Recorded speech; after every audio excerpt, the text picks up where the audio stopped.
Assalamualaikum warahmatullahi wabarakatuh. Perkenalkan, nama saya Givari Hardiansyah dengan NIM 1123501111759,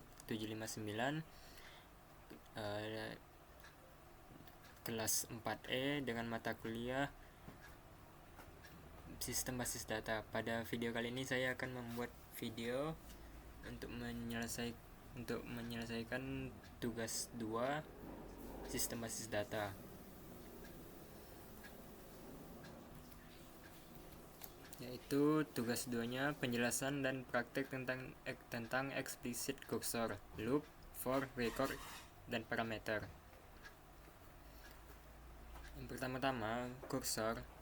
Kita harus memahami apa itu cursor. Dalam database, dalam konteks video ini adalah Oracle. Cursor akan mengalokasikan bagian area memori yang disebut sebagai konteks area untuk menyimpan data yang akan diolah dan selanjutnya akan dimasukkan perintah atau SQL statement, dan di setiap konteks area yang di dalamnya ada statement akan menghasilkan kursor atau memiliki kursor. Dalam konteks ini, kursor itu adalah penunjuk.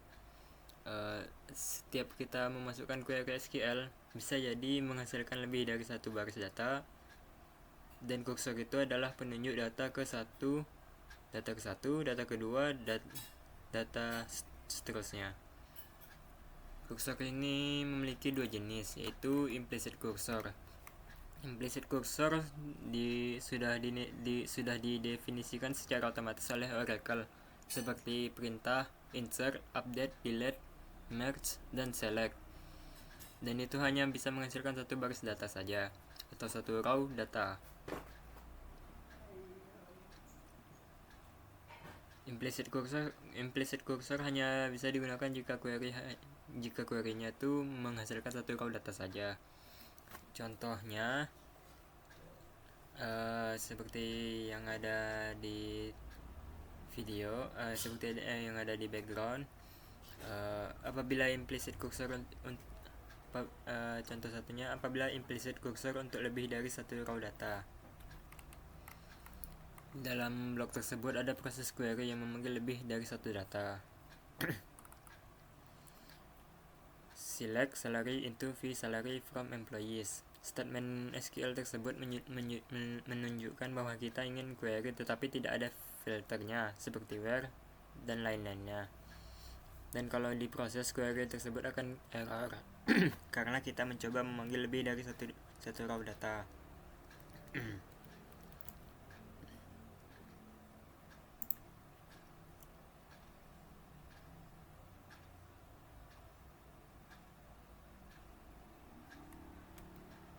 Ini contohnya.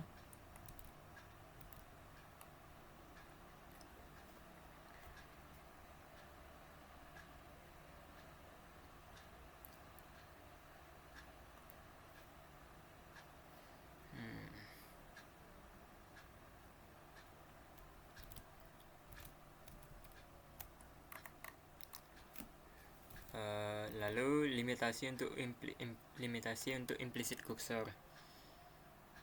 Jadi jika kita tidak menggunakan statement where atau filter statement lainnya, maka query akan memproses dan mengambil seluruh data. Group function bisa digunakan asalkan bukan group by, karena akan menghasilkan lebih dari satu baris data. Lalu yang kedua yaitu jenis explicit cursor. Kebalikan dari implicit cursor, explicit cursor bisa digunakan untuk lebih dari satu row data. Explicit cursor itu didefinisikan oleh programmer, mendeklarasikan secara manual. Untuk query yang dapat menghasilkan lebih dari satu baris data, explicit cursor itu didefinisikan oleh programmer atau mendeklarasikan secara manual untuk query yang dapat menghasilkan lebih dari satu baris data. Penggunaan explicit cursor itu untuk mengolah data yang lebih dari satu baris data dari tabel data. Setiap satu baris data, programmer akan membuat statement yang sama setiap di baris data yang dihasilkan. Contohnya itu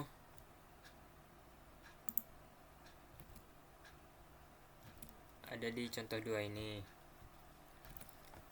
Pada implicit cursor, kita biasanya akan langsung membuat statement select nama kolom into. Jadi langsung disimpan ke dalam variabel tertentu. Sedangkan explicit cursor, kita harus mendeklarasikan cursor terlebih dahulu di bagian declare-nya. Cursor, nama cursor is, baru mendeklarasikan perintah select. Jadi cursor tersebut akan berisi hasil dari query yang kita declare setelahnya. Lalu selanjutnya di dalam executable-nya jangan lupa di open hasil dari cursor tadi. Proses sebelumnya hanya proses seleksi yang disimpan di dalam cursor. Kita tidak akan bisa menggunakan cursor kalau belum di open. Lalu kita lakukan proses loop step datanya. Di dalam proses loop kita melakukan proses fetch. Kita melakukan proses fetch nama cursor yang akan diambil tadi, misalnya curdev, kemudian dimasukkan ke dalam variabel yang mau kita olah, vDepartment ID, vDepartment name. Lalu ada proses pengecekan kapan dia akan keluar, exit when. Ketika tidak ditemukan lagi kursornya, curdev percent not found, secara perurutan proses pengecekan itu mulai dari indeks pertama, kedua, ketiga, dan seterusnya. Jika tidak ditemukan lagi kursornya, maka proses akan keluar atau exit. Setelah keluar baru selanjutnya proses close. Kalau ada proses open, jangan lupa selalu buat proses close di akhirnya. Ini. Lalu analogi explicit cursor itu, misalkan di dalam proses perulangan ada proses fetch. Jadi setiap data akan dicek. Perulangan pertama misalkan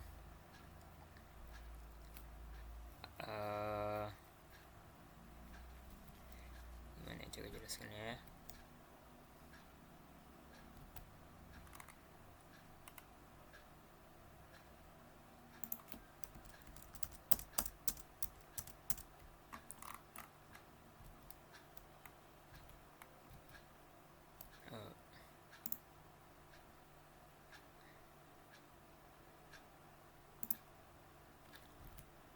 Misalkan ini kita memiliki data di dalam tabelnya. Nah, di dalam perulangan pertama 100 king kode 100 king ad press.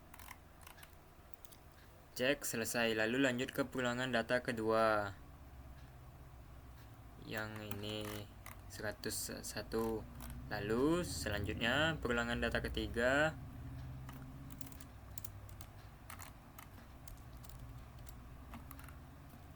Lalu perulangan data keempat, dan terakhir tidak ditemukan cursor lagi, maka proses akan berhenti. Itu adalah proses analogi untuk explicit cursor.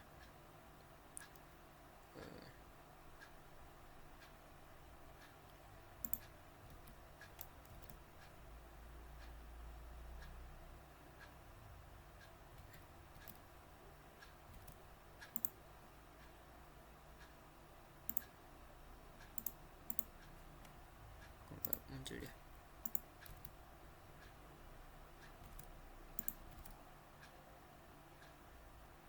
Oke.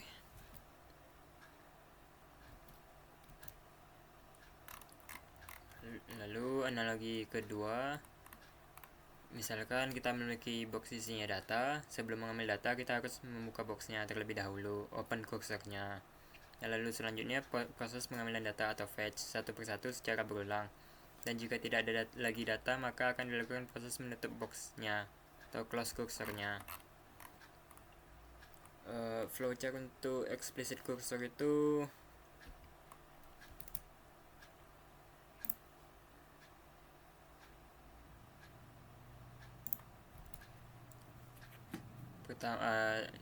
pertama proses declare, kemudian proses open, kemudian proses fetch di dalam perulangan.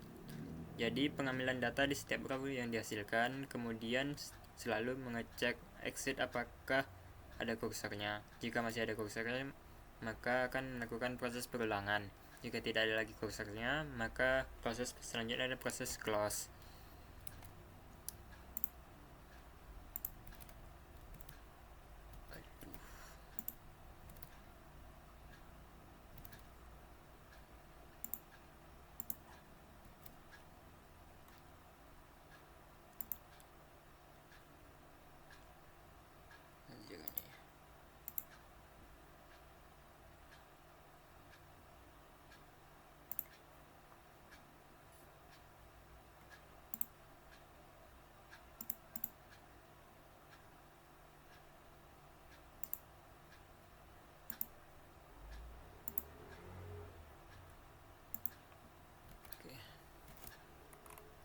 Proses eksplisit kursor.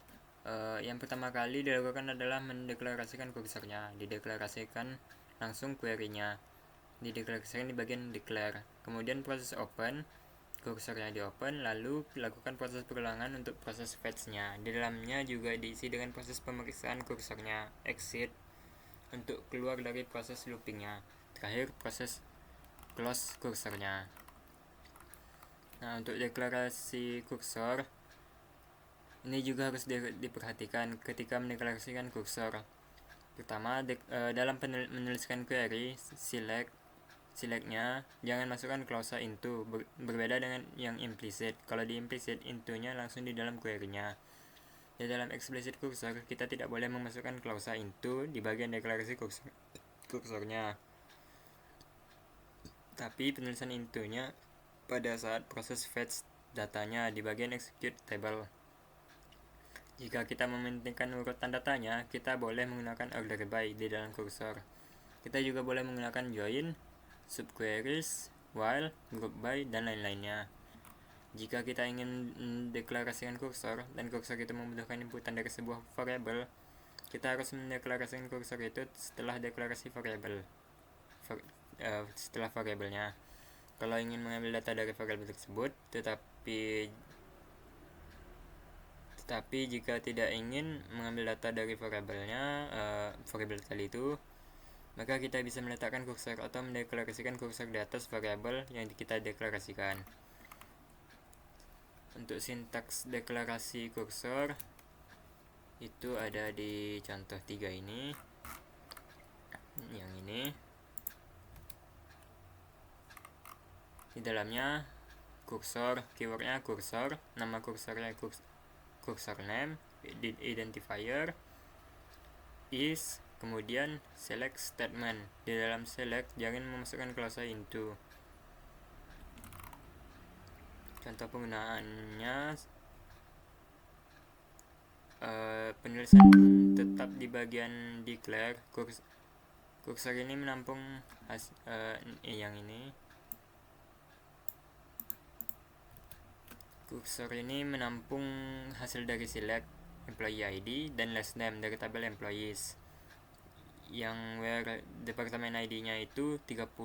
Hasilnya pasti lebih dari satu data, karena employees ID yang bekerja di departemen ID sama dengan 30 pasti lebih dari satu orang atau data.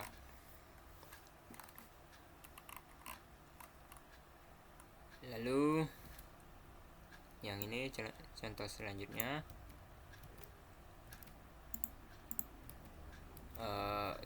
Kita juga bisa select all yang ada di dalam tabel departemen yang lokasi ID-nya itu 1700, kemudian diurutkan berdasarkan order by nama departemennya, departemen name. Selanjutnya contoh selanjutnya, untuk kursor bisa juga menampung penjumlah atau count. Seperti contoh tersebut menggunakan penjumlahan untuk menghitung jumlah employees yang ada di departemen name dengan filternya where kolom departemen ID sama dengan kolom employees departemen ID atau kolom departemen ID. Ada juga di kolom employees departemen ID. Kemudian digrupkan group by berdasarkan departemen name. Kemudian dibatasi lagi dengan jumlah employees-nya lebih dari satu. Having count all lebih dari satu. Lalu untuk contoh opening kursor seperti ini.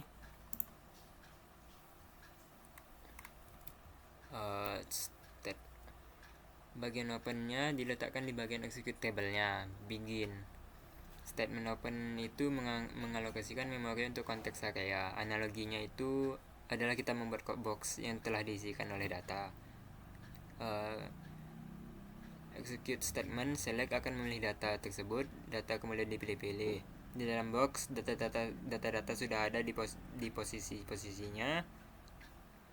Data yang pertama isinya, data kedua isinya apa, data ketiga isinya apa, dan seterusnya. Lalu untuk fetching data dari kursor,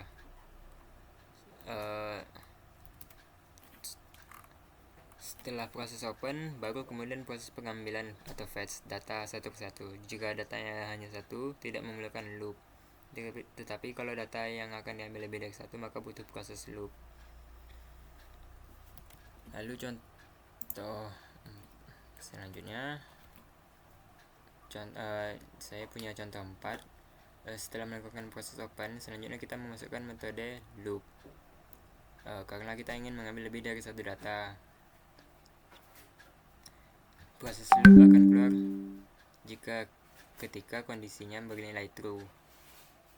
Exit when nama kursornya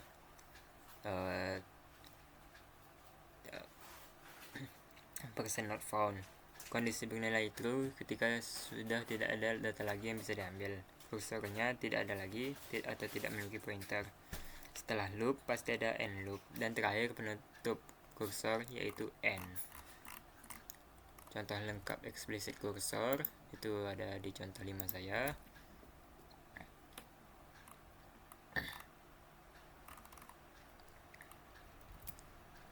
Dan kalau misalkan kita execute,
ini contoh error.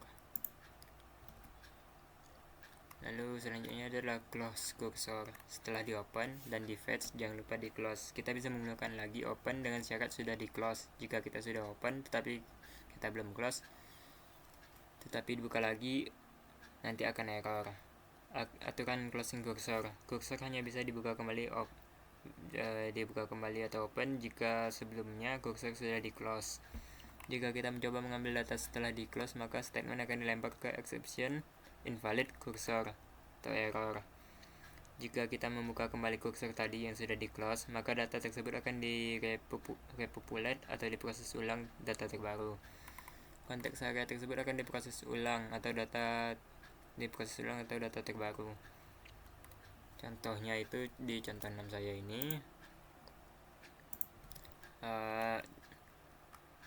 Declare cursor, nama kursornya curdef is, perintah select mengambil data dari kolom departemen ID dan departemen name dari from tabel departemen. Kemudian ada variabel departemen ID dan departemen name. Execute tabelnya, open kursornya, lalu kemudian memasukkan metode loop. Kemudian proses pengambilan data atau fetch, kemudian pengecekan data atau exit, lalu menghentikan perulangan end loop, terakhir menutup kursor atau close.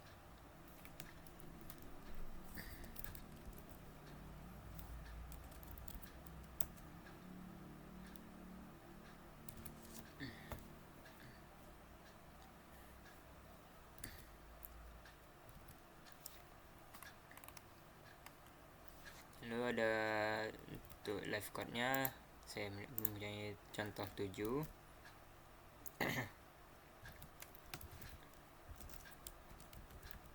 Declare cursor mps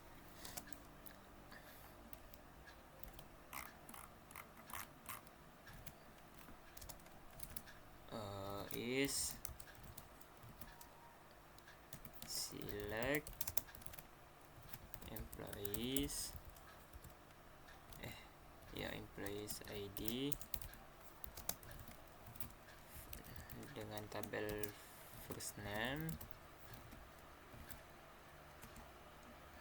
dari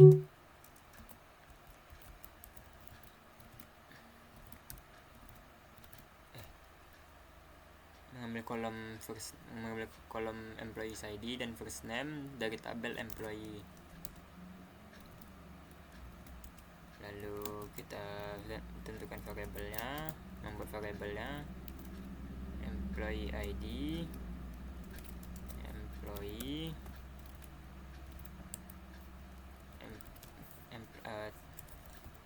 employee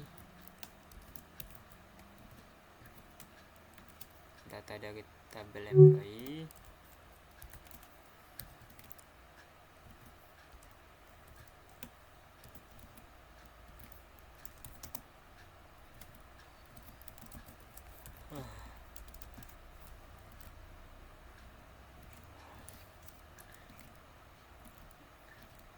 buat variabel first name, data dari tabel employee, nama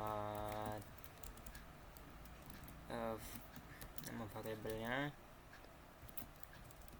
nama variabel yang ada di tabel employee,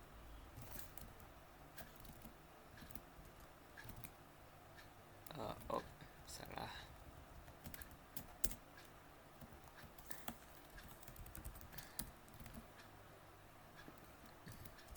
Lalu begin membuat executable-nya. Kita open kursornya,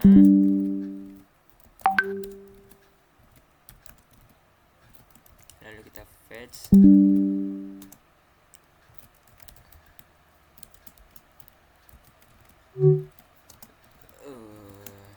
into ke dalam variable employee ID dan variable first name dbms output line output line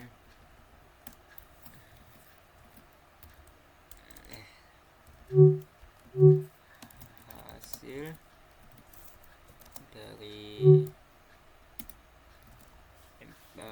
variable employee ID dan employee dan variable first name.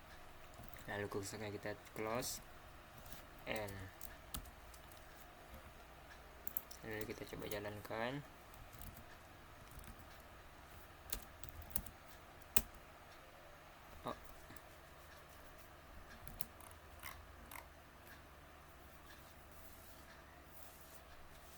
Let's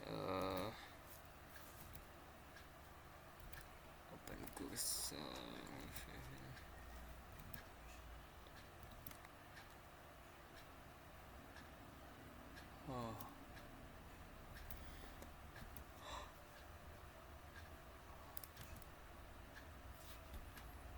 Line 9 ini berarti ya.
Oke, prosedur sudah terjalankan.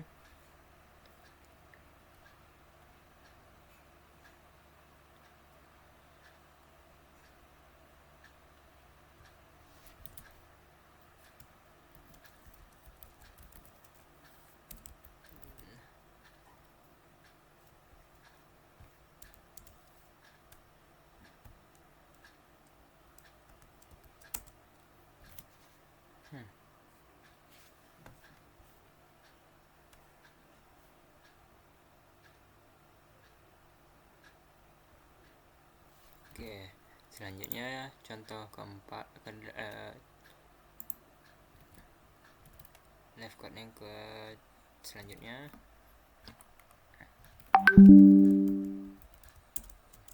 Contoh kedua, declare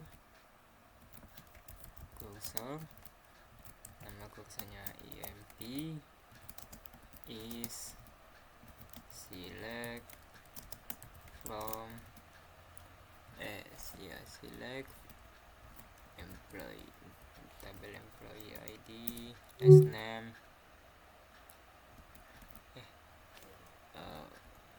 Kita coba ngambil employee ID dan first name saja terlebih dahulu.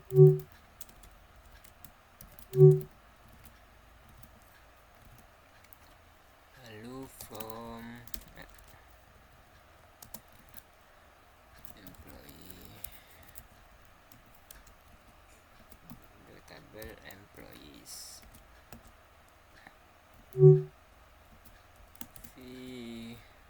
kita buat variabelnya employee ID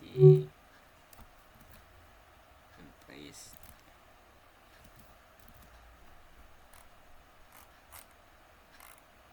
Apa yang tadi? First name VFNI ya, ini singkat. Employees, tabel employee, ambil variabel employee,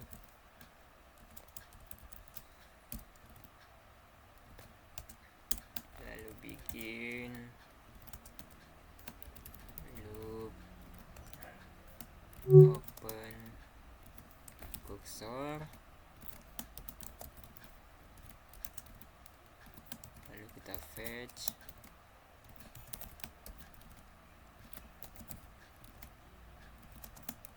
ke dalam variabel employee ID-nya dan employee dan variabel first name dbms output dot put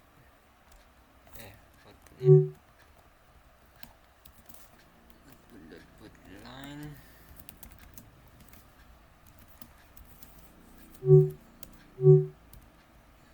hasil dari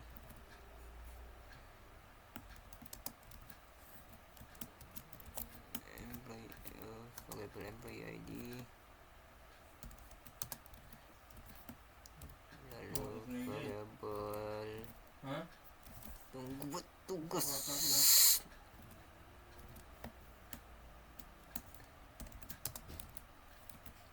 VFN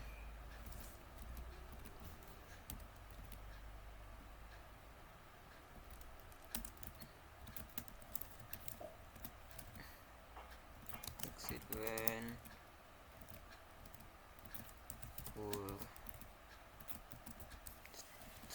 di saat kursornya tidak ditemukan. Close kursornya, lalu end loopnya.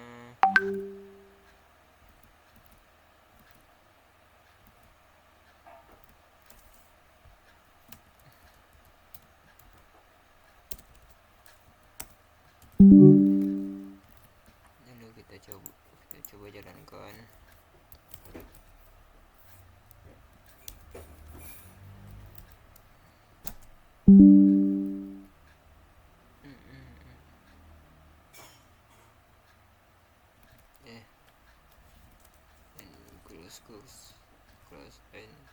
begin loop, open curve, fetch curve, JBMS hasil,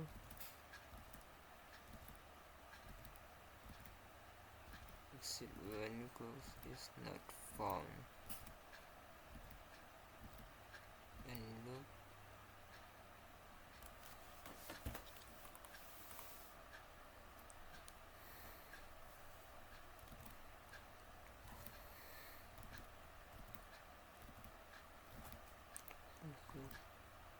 Oh iya, open ini seharusnya di luar loop agar tidak terlooping. Coba ulang.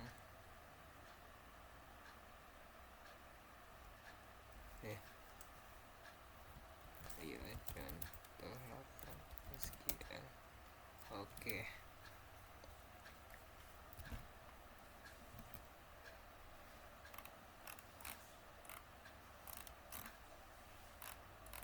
Lalu contoh selanjutnya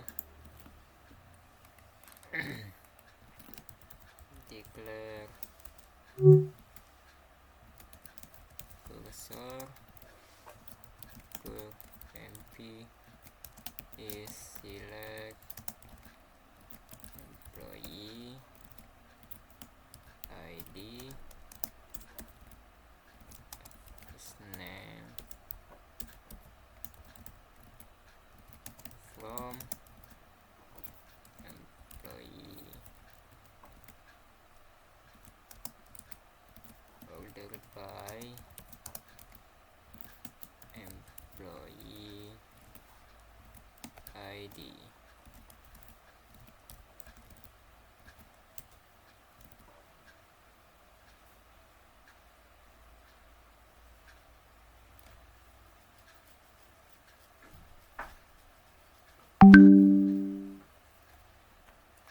Lalu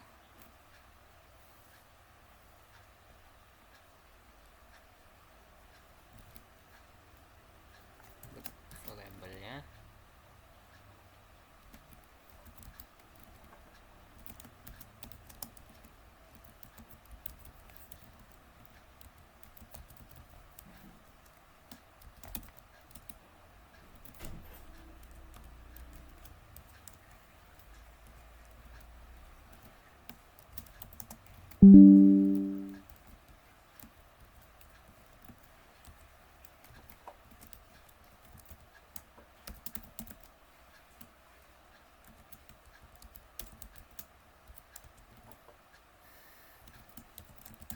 execute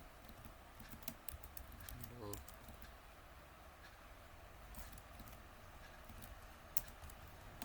open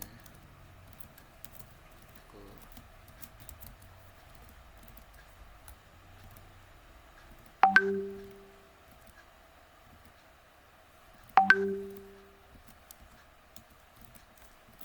fetch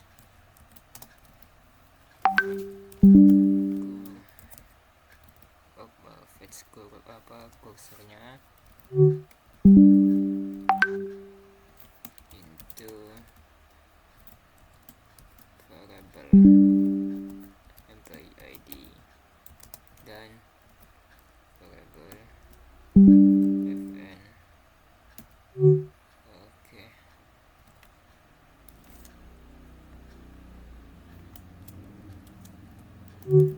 Hasil. Oh ya, exitnya belum ditambahin. Exit when cursor not found.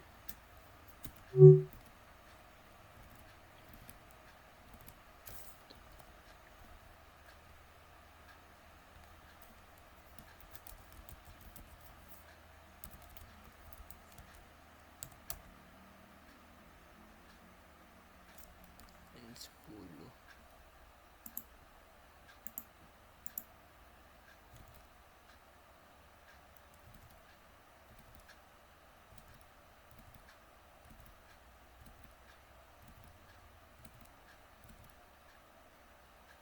Oh iya, double.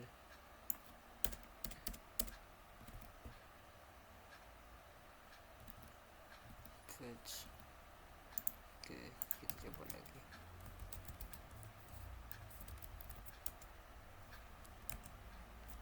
Wait.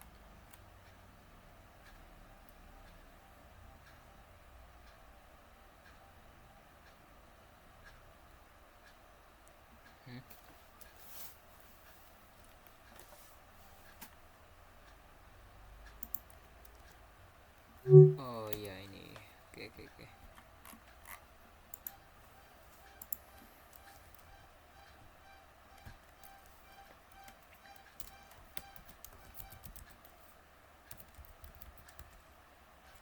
Oke, lalu untuk melihat prosedur yang telah kita buat,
oke, prosedur sudah terbuat.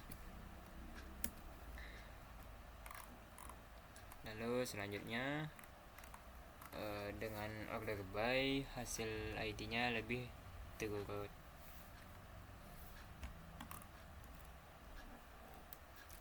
Gimana tadi, select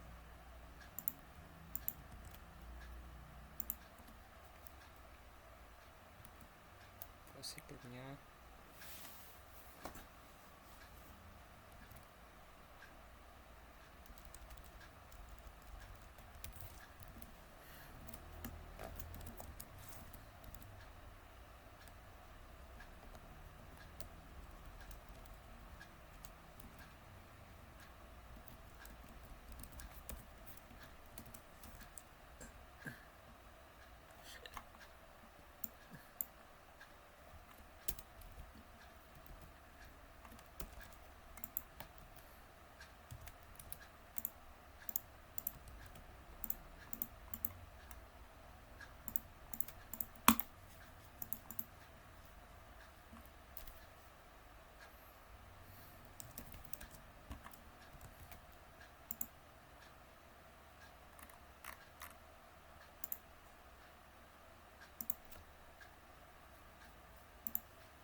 Jalankan lagi.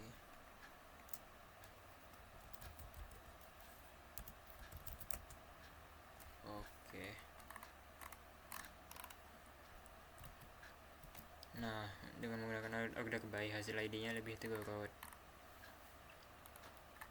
Lalu selanjutnya penggunaan atribut explicit cursor. Contoh yang saya bagikan tersebut akan menghasilkan dua kolom di setiap baris tabelnya. Di situ terdapat employee ID dan last name, dan filternya where adalah ID departemen ID 30 yang sama dengan 30, ID yang sama dengan 30. Proses ini menghasilkan lebih dari satu data. Setiap datanya terdiri dari dua kolom, yaitu employee ID dan last name. Lalu bagaimana jika menghasilkan data lebih dari 2 atau 5 atau bahkan lebih 10 kolom? Untuk perbandingan deklarasi variabelnya seperti ini.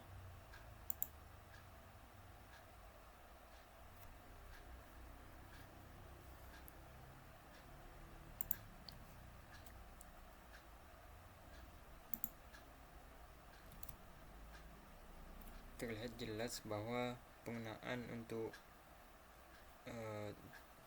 atribut itu lebih meningkatkan sintaksnya.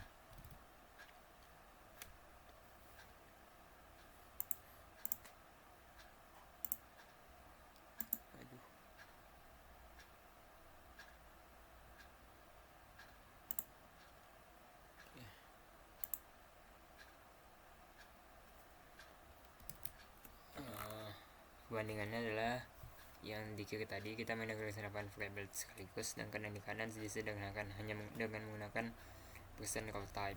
Kita memasukkan semua temporary-nya ke dalam record. Record itu seperti array di Java, tetapi bisa memuat tipe data yang berbeda-beda sekaligus. Menggunakan record akan memudahkan dan mensimpelkan codingan kita. Cursor dan record. Kita bisa menggunakan percent row type. Percent row type dideklarasikan untuk record. Record ini bersifat komposit atau gabungan. Jadi dalam satu record itu bisa lebih dari satu tipe data. Beda dengan array. Dalam satu array itu pasti sama tipe datanya.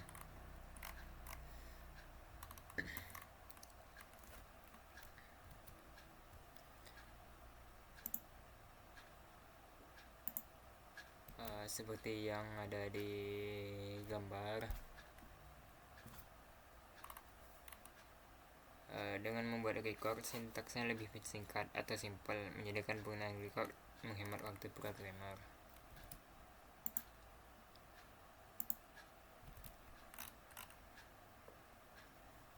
Jadi bisa kita simpulkan bahwa record itu memiliki tipe data komposit gabungan lebih dari satu tipe data. Kemudian kita bisa mengambil referensinya itu menggunakan dot atau bisa disebut dot prefixing. Lalu percent row type itu juga mendeklarasikan recordnya itu sama dengan kolom yang dihasilkan dari cursor. Contoh untuk record dan percent row sebagai berikut.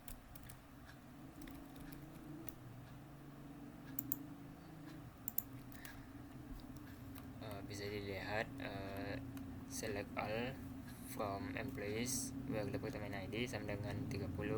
Jadi yang dihasilkan di departemen ID 30 saja. Yang di departemen ID 30 saja. Kemudian kita membuat variabel record dari cursor yang telah dihasilkan tadi. Nah, hasil yang dihasilkan dari cursor tadi hasilnya disimpan sementara di variabel emp record. Lalu ada exit jika tidak ditemukan cursor emp. Nama cursor tidak ditemukan di cursornya. Nah, untuk mengambil satu persatu kita bisa langsung merujuk ke nama dari kolom di tabelnya, karena nama kolom yang ada di tabel itu otomatis sama juga yang ada di record karena kita menggunakan percent row type. Hasil perintah dari BMS sesuai dengan yang ada di dalam record.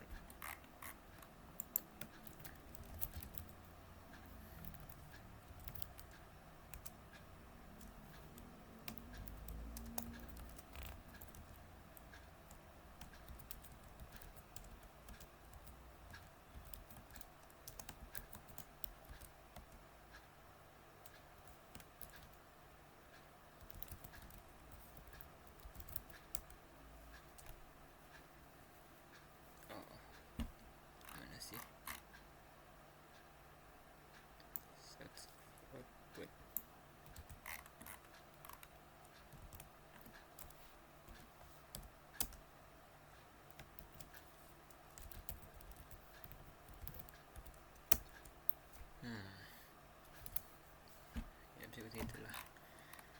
Lalu contoh lainnya ada di contoh 12. Jadi di contoh ini kita memiliki syntax select lebih dari satu tabel, yaitu first name, last name, department name, dan di dalam record juga terdapat kolom, dan di setiap kolomnya itu sesuai dengan yang diselect tadi. Dan kalau ingin memanggil satu persatu, tinggal kita di BMS, kita panggil nama recordnya dot nama kolom yang ada di tabel khususnya yang diselect. Atribut cursor explicit itu ada 4. Yang pertama itu person is open, memiliki tipe data boolean. Is open ini dia akan menghasilkan nilai true jika keadaan kursor sudah di open, dan kalau belum dibuka bernilai false. Lalu ada person not found, memiliki tipe data boolean. Begitu juga untuk person not found ini dia akan bernilai true jika sudah terakhir dari proses fetching. Lalu ada ketiga proses person found memiliki tipe data boolean. Ini kebalikan dari not found. Lalu yang terakhir itu person raw count, memiliki tipe data number, menghasilkan jumlah data yang dihasilkan dari kursor tadi. Contoh penggunaan atribut is open itu ini contoh 13 saya. Kita bisa menggunakan atribut is open ketika ingin membaca apakah kursor sign ini open atau close. Lalu selanjutnya ada atribut raw count dan not found tadi. Kalau raw count itu menghitung berapa banyak query yang dihasilkan dari kursor. Kemudian not found digunakan untuk menentukan apakah kondisi saat ini di akhir dari data yang dihasilkan atau tidak. Contohnya itu di contoh 14.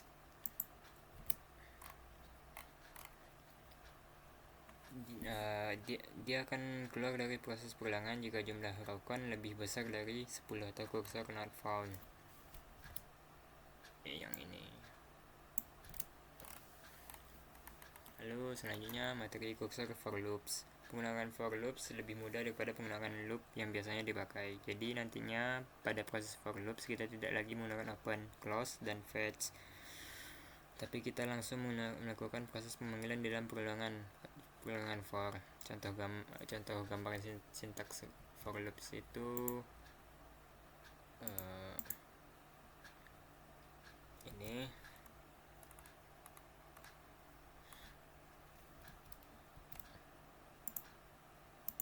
Kita bisa dilihat di sini contoh gambarannya, sintaksnya for nama recordnya, in nama kursornya, kita loop, statement satunya apa, statement 2 nya apa, lalu kita end loop.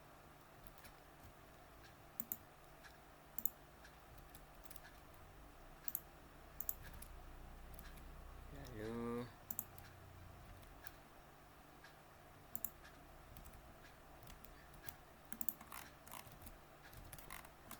jadi kita menggunakan record untuk menuliskan perintah for ini. Kita harus mendeklarasikan record for nama record, kemudian in nama kursor, lalu lakukan proses loop.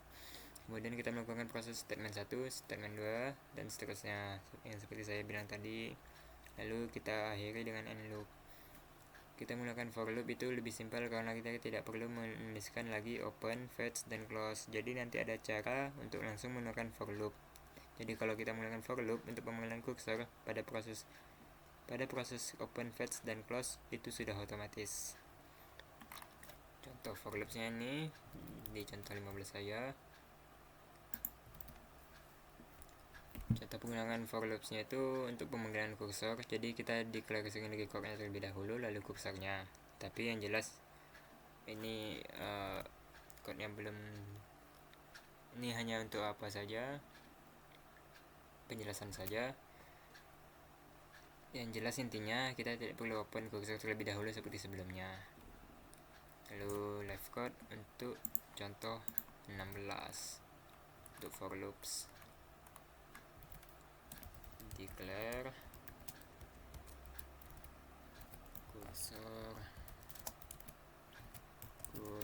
empty, cursor employee is select,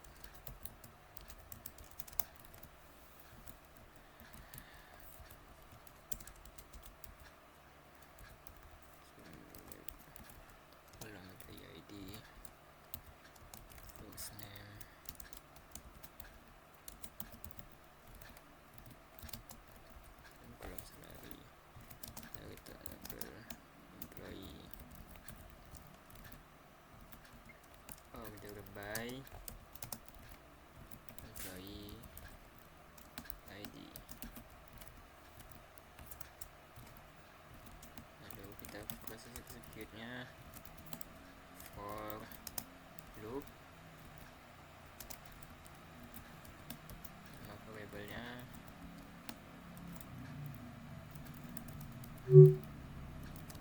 in, nama kursornya kita loop, kita dbms kan,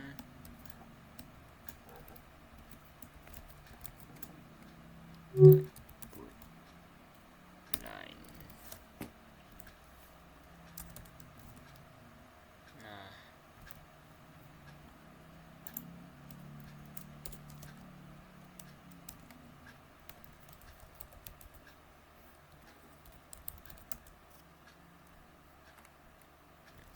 Nah, jadi penggunaan for kita tidak perlu lagi menegasikan sintaks recordnya, jadi langsung ke bagian execute saja.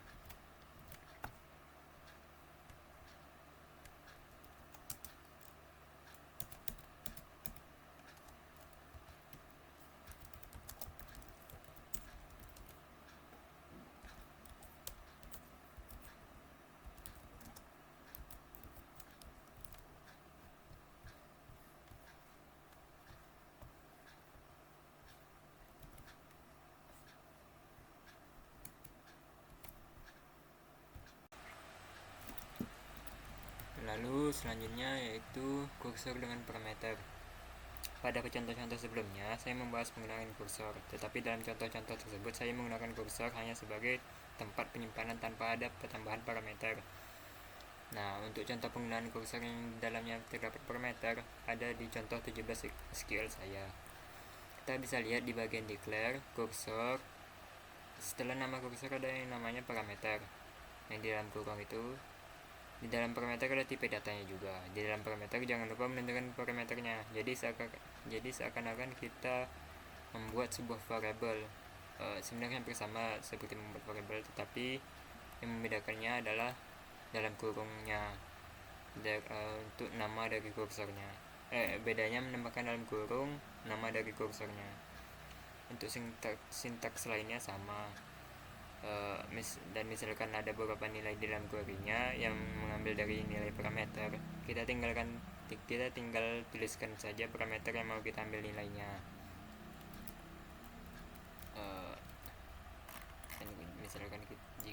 Misalkan kita menjalankan sintaksnya,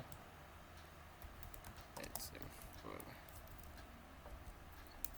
output on